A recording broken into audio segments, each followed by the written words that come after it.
nilang mga aura. Kung ganun, ang ibig sabihin lamang niyan ay buhay pa sila. Kaya lang, hindi maganda ang sitwasyon nila dahil sa mga natamo nilang sugat. Kung ganun, maswerte pa rin tayo dahil kaya pa rin natin silang iligtas. Kaya naman, ipaubayan natin ito kay Ching. Sa ngayon, napakalayo na ng agawat ng lakas namin. Kahit na ilabas ko pa ang lahat ng lakas ko at ang mga teknik na natutunan ko, hindi pa rin sapat yun. Masyado nang malayo ang agawat namin dalawa. Kakailanganin ko ang tulong ni Gon.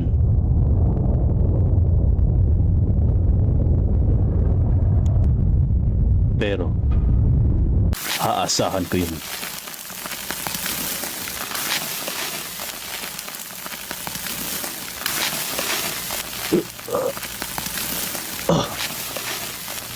Ngayon, kayo na ang bahala.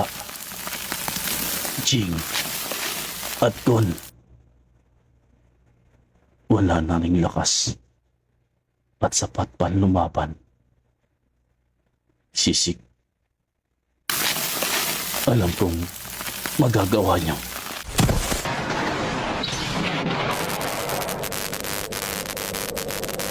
Bilang pasasalamat, hindi ko na patatagalin pa ang buhay niyo.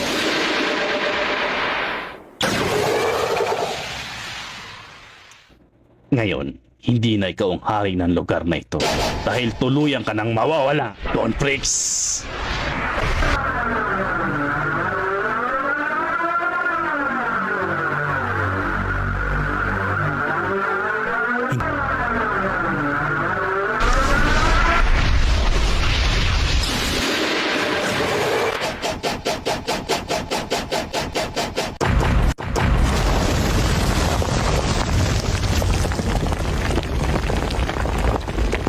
Nalimutan mo yatang nandito pa kami.